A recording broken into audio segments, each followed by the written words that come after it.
Good afternoon and thanks for joining us. Prince Albert police are looking for information following a shooting overnight. A little after 2 a.m., officers responded to the 1300 block of 18th Street West on a weapons call. It was reported that a man had been shot, and police found a 44-year-old man outside with non-life-threatening injuries. He was taken to hospital. It's believed the suspect fled the scene in a dark-colored truck. Police are asking anyone in the area to check doorbell cameras or home security footage for any suspicious activity or images of a dark-colored truck between 1:45 and 2:30 a.m. around the 1300 block of 18th Street West. A ninth person has been charged in connection to the death of a man last year. The remains of Tim Tatusis were found the evening of December 18th, 2024, when police were executing a search warrant at a home in the 1700 block of 22nd Street West. Today, members of the Saskatoon Police Service Warrant Enforcement Unit arrested a 26-year-old woman. She's been charged with first-degree murder, offering an indignity to human remains, and unlawful confinement. She's expected to make her first court appearance tomorrow morning. A second man charged in connection with the death of a 31-year-old Saskatoon man made his first court appearance. 39-year-old David Glenn McKenzie is charged with first-degree murder, kidnapping, assault, and 7 other charges in the death of 31-year-old Chad Romansky. Romansky was reported missing in May, and his remains were found near Highway 7 west of Saskatoon in June. McKenzie appeared by telephone and is ordered not to contact a list of 14 people, one of which is his wife. Yesterday, 30-year-old Gage Ulmer Busler was also charged with first-degree murder in relation to Romansky's death. The former director of a private Christian school in Saskatoon has been handed a 23-month jail sentence to be served in the community. John Olububokin pleaded guilty to 5 counts of assault with a weapon. He admitted he struck high school students with a wooden paddle while working at a Christian Center Academy in 2003. Olububokin is currently serving an 18-month jail sentence in the community for a separate set of assault convictions. This new sentence will be served concurrently. A northern Saskatchewan uranium mine is one step closer to reality after getting Indigenous consent. Denison Mines signed agreements with Métis Nation Saskatchewan to further its Wheeler River project located 35 kilometers southeast of Cameco's MacArthur River uranium mine. The agreements are the latest hurdles for the project after receiving environmental assessment approvals from the province back in July. Representatives from Métis Nation Saskatchewan and Denison took part in a ceremony in Saskatoon today, which represents a major milestone before construction can begin. This agreement solidifies the consent and support for our project from the Métis Nation Saskatchewan. Our project is in the Métis homeland, and having this consent and support is significant for our ability to advance the project. For the mine could begin as soon as next year, with public hearings from the Canadian Nuclear Safety Commission wrapping up on next week.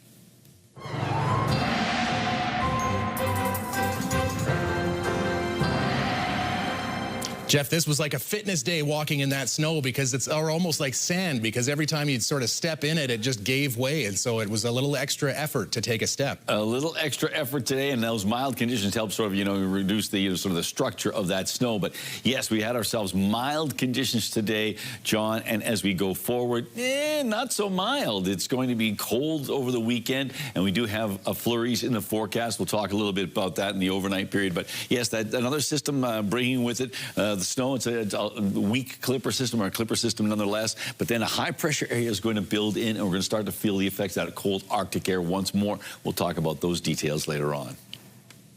Name changes can be refused for those convicted of a wide range of crimes under new Saskatchewan legislation. New offenses that can prevent a name change include dangerous, high-risk, or long-term offenders, along with those convicted of fraud, certain drug charges, and murder. Legal name changes will also require a criminal record check and fingerprinting. The province says the changes will help ensure people convicted of crimes can't escape the consequences of their past actions with a new name. An expectant mother who arrived in labor at the Swift Current Hospital was turned away as her high-risk delivery couldn't be handled there. Kyra Cornelson says she pre-registered 4 days earlier, but received no notice that the obstetrics department was short-staffed on her delivery date. The incident happened in July. The hospital arranged for an out-of-town ambulance to transport Cornelson to Moose Jaw. The woman believes the Expectant mothers should be advised in advance of service disruptions. Yeah, like they had all of my information from the pre-admission. They should have, as soon as they knew this disruption was happening, they should have contacted all of the women who were going to deliver within that week and let us know that they were closed. Cornelson gave birth 1 hour after arriving in Moose Jaw. The provincial government launched Phase 4 of its Face the Issue campaign at the IMAX Theatre on Thursday. A short film was debuted on the big screen showcasing the role of bystanders in recognizing and responding to interpersonal violence and abuse. Phase 4 encourages family members, friends, colleagues, and neighbors to take a safe and supportive action when seeing or suspecting abuse. It's so important for people to realize that just something as simple as saying, I noticed what's going on, I care about you, I'm here for you, do you want to talk? That is so important, and that can change the trajectory of what happens next. Face the Issue is a multi-phase partnership between the Ministry of Justice and Attorney General, along with the Status of Women's Office.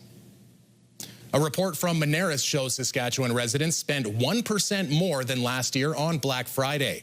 Transaction data shows in Saskatchewan, total spending week over week climbed 36% on Black Friday. The total number of transactions grew 5%, and the average size of each transaction was 29% higher week over week. A survey collecting consumer plans this holiday season shows 3 in 10 residents in our province plan to spend less this year than last holiday season, while 6% plan to spend more. When we return, the coming holiday season is a specific time to remember safety. Mike and Lyle go over some simple tips in case things go sideways.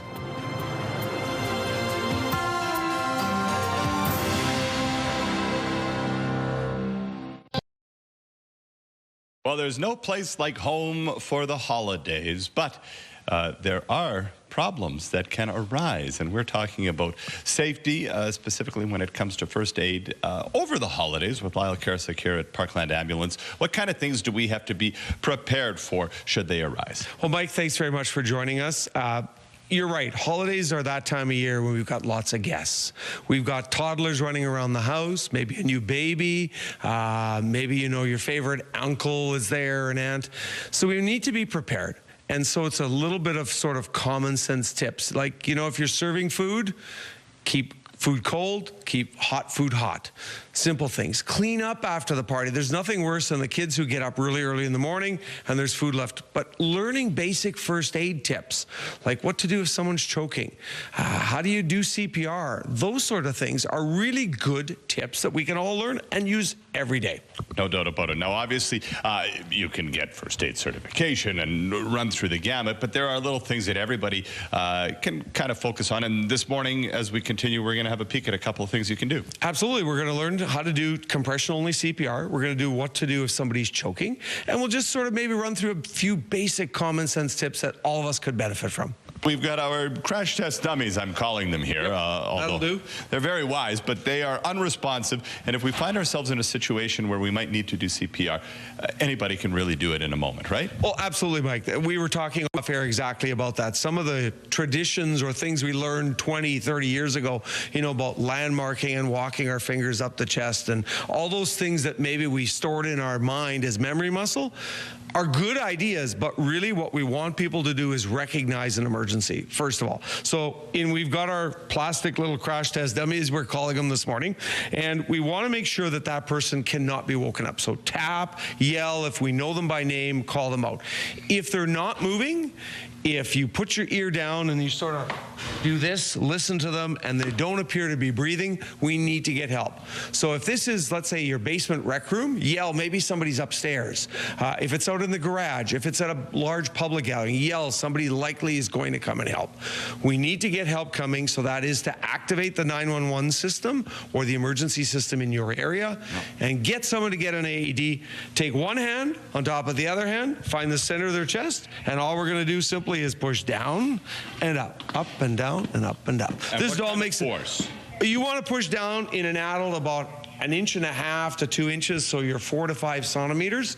This doll is going to make a clicking noise. So, Mike, if it was you, we know you're not going to be making any clicking noises. Yeah. But we want to make sure we're pushing down and fast, and pretty good rate to get some good compressions going. We've got our newest friend here. We're calling him Junior affectionately, and we're talking about choking. So what do we do if we encounter choking? Well, whether it's a toddler like this, Mike, or it's an adult, we want to make sure we do a combination of back blows, chest thrusts, or abdominal thrusts. And a good point that we have is that we've got Junior standing on a table. And if this happens at home, don't run and grab Junior and stand him up on the table, the kitchen counter. Because if the little one goes unconscious, now you've got 80 or 100 pounds worth of kid headed for the floor that you might not be able to catch.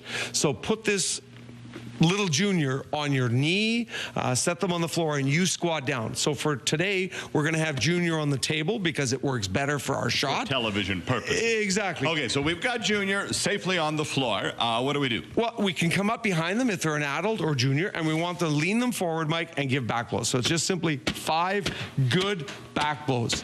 And that, in most cases, will dislodge the Brussels sprout, the turkey piece, whatever else is stuck there. If that doesn't work, we want to find where the belly button is, make a fist, fold one hand in, and just do some abdominal thrusts. And it's going to be just that simple. If they go unconscious, Mike, we want to remind folks, then call for help. Get 911, get some other people helping you, because you now have a very serious emergency. Okay, so there you go. It's as simple as a back blow, and most of the time that's going to take care of the issue for us. At that point, if we lose consciousness, and I know I'm just repeating what you said, but that's how it clicks in my mind, at that point we would then call 911. Absolutely, and we want to remind folks, these are easy, simple steps that you can learn. There's lots of self-help sort of thing, videos, but we also want to encourage folks, if you want, take a class, give us a call, and we're happy to help. No doubt about it. Well, thanks, Lyle. It's been a very wonderful morning out here in Prince Albert at Parkland Ambulance. Jeff has a look at the weather and dropping temperatures after the break, and later, robotic technology assisting one of the first pediatric transplant surgeries in Alberta.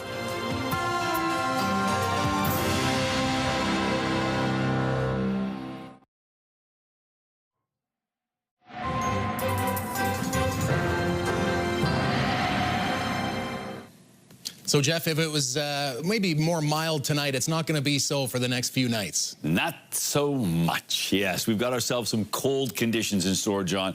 And as we head into the weekend and early next week, it looks like, in particular Prince Albert, some places might get a little bump back. And, hey, okay, it's not so bad. But it looks like right now the forecast for the Gateway City is going to be getting cold and staying cold. And we're going to throw in some snow for the fun of it. We're still keeping our eye on this Alberta Clipper that's sliding through Saskatchewan, bringing with it some snow, light flurries here and there. We do anticipate a little bit of light snow tonight in the Prince Albert area, but all in all, we're not expecting a big dump of snow, and I suppose that's good news for many people. So here's the futurecast. Now you can see that sort of line of snow sort of angling through the province, and then maybe some scattered flurries for the southwest as we make our way into Friday.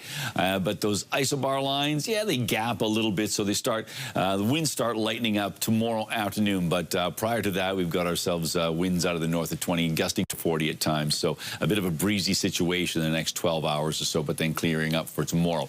Minus 17 in Spiritwood overnight, minus 16 in the Battlefords, minus 15 for a few communities, including Candle Lake, Nipawin, and Melfort, minus 14 for Birch Hills and Rostern, and dealing with cloudy skies, and as I say, some places dealing with some flurry activity tonight. Then we make our way into tomorrow, where the temperatures don't vary all that much, and mainly cloudy skies will prevail in the in this region. Spiritwood, minus 14 degrees for a high, minus 13 in the Battlefords. That's the same for Candle Lake, minus 12 for the daytime high in Birch Hills, minus 13 for Rostern and Nipawin and Melfort. So a pretty consistent temperature pattern, and it is a temperature pattern that is below seasonal for this time of early December.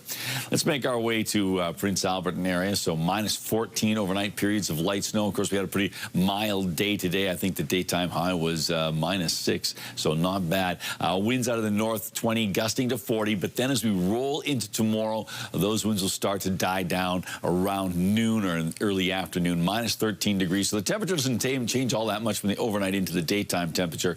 Mainly cloudy skies. And then on Saturday, mainly cloudy and -21. So a darn cold Saturday in store. Not much of a rebound on Sunday. -17 for the high. -13 on Monday. A 40% chance of flurries. A better chance of flurries on Tuesday. -14 degrees. -18 on Wednesday.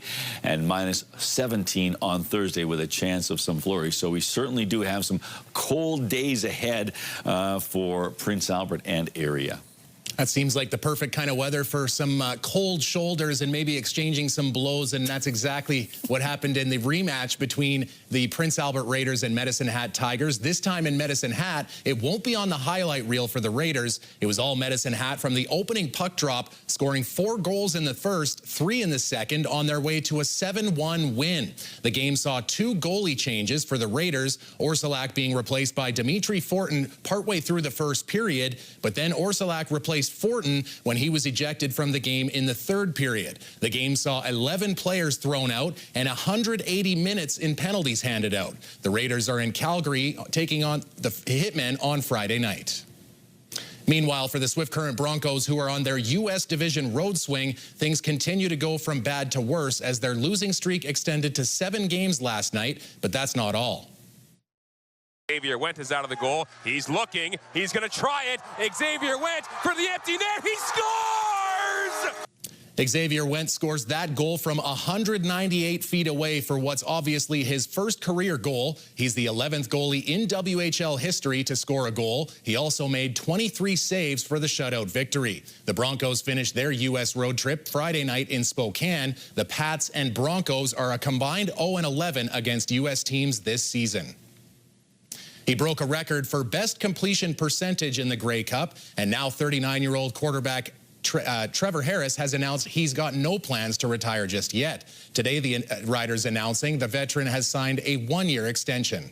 Harris, end zone! Touchdown! Harris helped the Riders to the franchise's 5th Grey Cup this year. It's the 3rd for Harris, although it was his first as starting quarterback. During the regular season, he threw for 24 touchdowns. That's the 2nd best in his CFL career, leading the Riders to a 12-6 record, first in the West. Harris and rookie Braden Shager are the only quarterbacks under contract for the 2026 season. Jake Mayer, Tommy Stevens, and Jack Cohn are set to become free agents in February. Do you have a community event you would like to promote? Or maybe you'd like to draw attention to your organization. Let your local CTV station help you spread the word.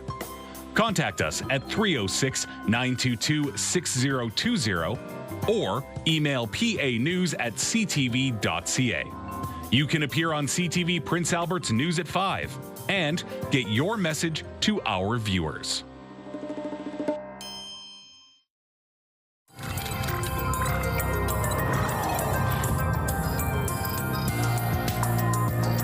An Alberta teen has become one of the first pediatric patients for a groundbreaking transplant surgery. As Miriam Valdez-Carletti reports, it changes how patients recover.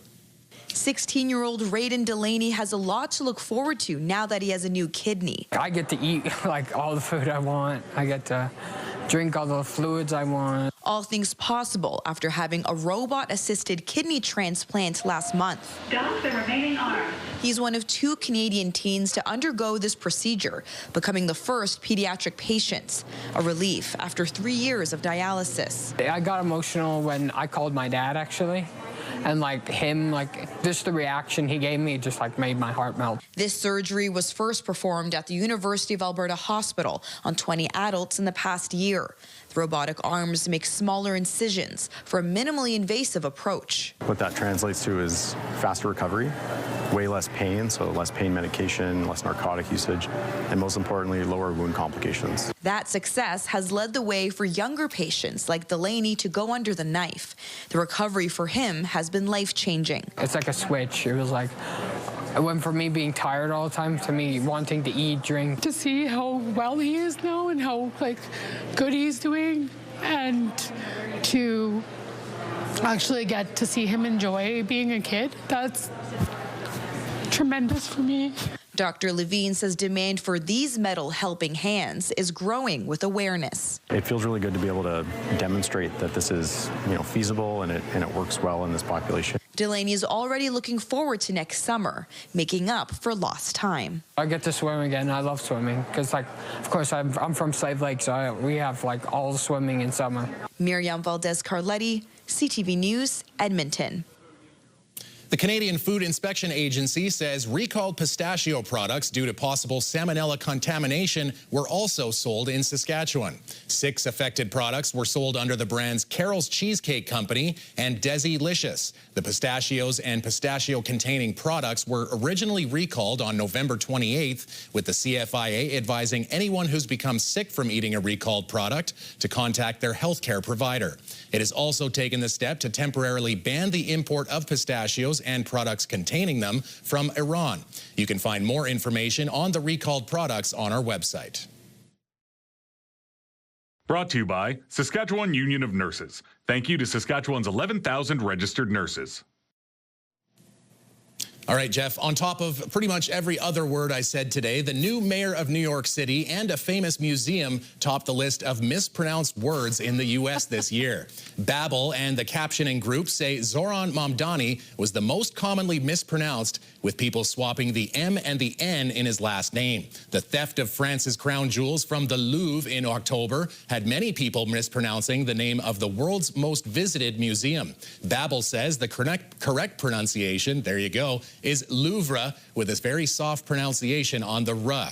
Other commonly mispronounced words were acetaminophen, the active ingredient in Tylenol, and Mounjaro, part of a wave of diabetes and obesity medications that soared in popularity. Did I miss any of those, Jeff? Well, no. Some of the classics are asphalt and buried, and let me think of another. Sherbert. And irregardless is always a oh, that's not even a word. It's not even spelt. I'm trying to think of any other ones that... No, there's a few wonky ones. Well, I think there was a new one. Is it rage bait or any of those meme words that are coming out now? That's too internet-y for me. There you go. Well, that's good. And that's a new word, internet-y. Yeah, we could add a handful of words, including obstetrics, which I've managed to say right at the end of the newscast. That's going to do it for us. National news is coming up. Standing ovation.